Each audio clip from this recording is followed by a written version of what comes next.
Coucou, si je vous retrouve aujourd'hui, ce n'est pas pour parler piercing, hein, mais bien musique avec ces écouteurs d'un nouveau genre.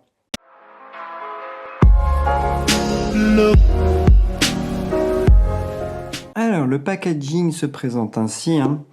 On a le boîtier avec le petit logo de Soundpeats, hein, avec une application qu'il faudra télécharger. On a un petit guide rapide qui nous dit quoi taper pour trouver l'application. On a des petits autocollants qui sont fournis, hein, qui représentent le personnage logo de la marque.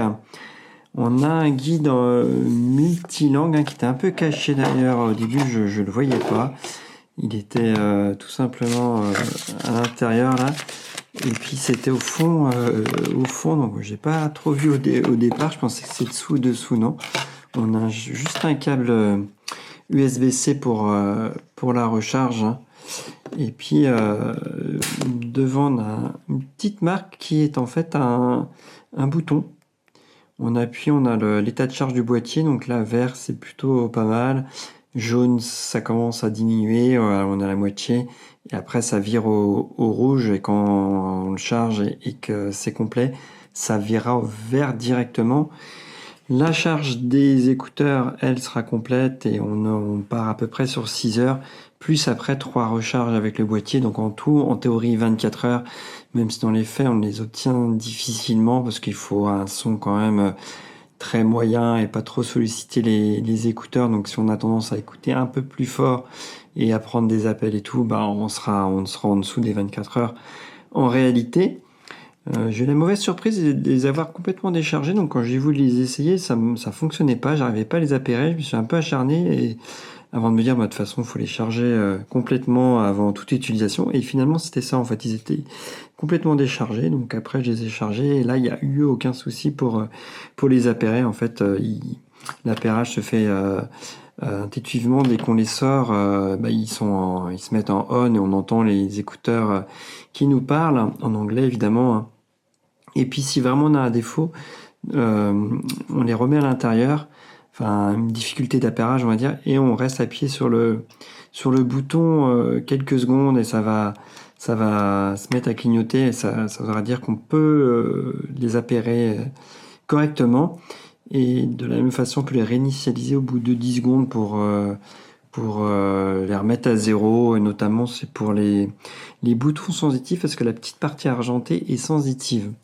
Alors c'est très très déstabilisant. Au début je me suis dit mais comment on les met, comment ça fonctionne, et puis après on prend le coup, on va voir ça tout de suite. Juste un petit mot, 35 grammes le boîtier, 6 grammes chaque, donc on a un peu à moins de 50 grammes pour l'ensemble, et je crois que j'ai fait le petit tour pour cet aperçu au déballage. Alors pour les mettre, c'est vrai qu'au début je me suis dit mais qu'est-ce que c'est que cet engin? J'en ai déjà eu, mais qui se mettait par le dessus comme ça, et là c'est pas du tout le cas, donc je pensais que c'était le même fonctionnement, mais pas du tout. Et on va pas trop le voir, hein, là, mais il y a une lettre au niveau des connecteurs, donc R et L. Donc là je sais que j'ai le droit, il y a le petit R, et on va venir le placer comme ça. Donc la partie argentée, elle va se mettre à l'intérieur des oreilles, hein. Donc là, hop, je tâtonne un peu. Là, il est bien, voilà, il serre pas trop, ça pendouille un peu, mais ça tient bien finalement, même en bougeant, en faisant des gestes, voilà, en courant ou quoi que ce soit, on n'est pas du tout gêné, ça tient très très bien. Mais il faut prendre le pli tout simplement, et ça rentre pas vraiment dans le conduit auditif, donc c'est pas forcément intuitif à placer. Idem pour le gauche, je vais faire ça tout de suite. Hop, là, je suis pas encore super habitué, mais ça vient quand même assez rapidement. Puis on sent qu'on est à l'aise en fait. Il se place à l'intérieur de l'oreille, et on se dit ah bah ça y est, c'est bon. Donc ça c'est pour les placer. Donc on voit qu'on a un look comme atypique, hein. Faudra l'assumer dans la rue. Ça fait un peu piercing là qui ressort plateau d'oreille.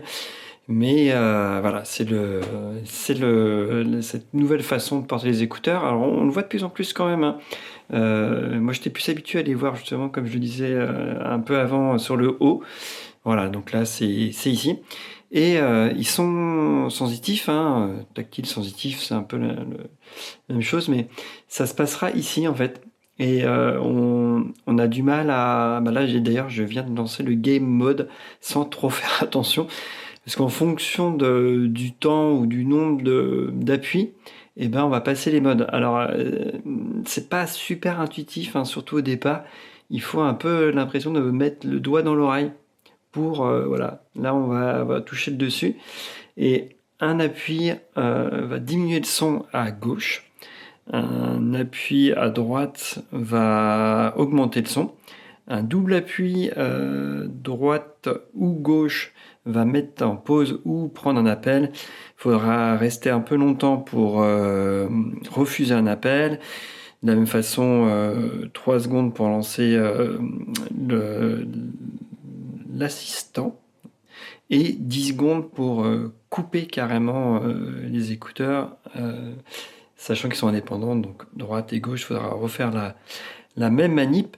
Évidemment, ils se coupent si on les remet dans le boîtier. Le fait de les mettre sur le connecteur, bah, ça coupe, hein. Donc le son, il est plutôt agréable. J'étais surpris puisque les écouteurs, ils sont pas vraiment dans le conductif. Donc ça évite qu'ils soient gras, hein. Il n'y a pas de contact avec le cérumen et on n'est pas complètement isolé des sons extérieurs. Alors c'est un avantage, hein, mais c'est aussi un inconvénient parce que quand il y a beaucoup de bruit à côté, on ne sera pas isolé du tout, hein, comme on peut l'être avec des intra-auriculaires par exemple. Mais au contraire, comme moi je cours par exemple, là on n'est pas coupé, on entend les bruits d'une voiture qui passe et tout. Donc voilà, c'est toujours en fonction de ce qu'on recherche, l'avantage peut se transformer en défaut et vice-versa. Ça dépend vraiment du contexte et de ce qu'on recherche, hein. Pour aller un peu plus loin, on dispose de l'application Beats Audio. Alors, on est obligé de passer par un enregistrement, on est obligé de lâcher son adresse mail et de dire qu'on est OK avec toutes les règles, sachant que ça nous dit en gros qu'on prend nos données, hein. Donc si on est OK avec ça, on pourra se lancer. Donc un mot de passe à paramétrer, pas trop complexe, hein. Il suffit d'alterner lettres et chiffres. Et c'est 6 minimum, donc ça va, on peut mettre un mot de passe qui n'est pas trop compliqué. Ensuite, on va arriver ici, et puis on va voir tout de suite qu'on peut désactiver le tactile, hein, si on est un peu gêné, et qu'on a l'application justement, et qu'on est un peu gêné, qu'on veut replacer ses écouteurs, qu'on trouve que finalement le tactile nous embête, on peut le désactiver. On a également le mode jeu, alors c'est censé optimiser, là j'entends dans les écouteurs, ça dit normal mode, et puis quand je rappuie, ça met game mode, voilà. On a également le movie mode, hein, mode vidéo, et ça optimise le son pour les parties de jeu sur smartphone, ou si on a envie de regarder quelque chose sur YouTube ou carrément un film, on peut passer par ces différents modes qui optimisent en fait. On a l'égaliseur dynamique. Donc ça, c'est un petit plus, on sent une petite différence. Et puis on peut également personnaliser tous les boutons, ça c'est plutôt bien, hein. On choisit vraiment ce qu'on veut pour son oreille. On peut choisir les modes de jeu, justement, la piste précédente, l'assistant vocal.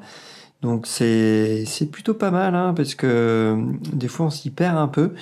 Donc au moins là on choisit, bien que le choix de monter le volume en appuyant une fois à droite et de le baisser en appuyant une fois à gauche, je trouve que ça c'est plutôt pas mal. Par contre on a un gros défaut, hein, là même si on choisit ces modes, on sera toujours embêté, c'est qu'il y a un temps de latence. Donc quand on double-clique par exemple pour arrêter sa musique, ça met un certain temps et on a un petit bruit. Je trouve ça un peu pénible. Et des fois, on a l'impression que la fonction n'est pas entendue, comprise par la machine, et on va la répéter, et finalement on relance. Il y a le temps de latence qui fait que c'était bien enregistré, mais comme ça a mis du temps à venir et qu'on est un peu impatient, on rappuie et finalement ça relance alors qu'on voulait couper la musique. Donc on se retrouve de nouveau à appuyer. Enfin, Voilà. Et à l'inverse, des fois, on se dit, ah bah, cette fois-ci, je vais prendre mon temps. Il a dû comprendre la fonction, donc j'attends. Et finalement, bah, elle n'est pas comprise. Et du coup, on attend, et il n'y a rien qui vient. Donc ça, c'est je dirais, le petit défaut. C'est vraiment perfectible le côté sensitif. Autant pour augmenter et baisser le volume, je trouve ça bien.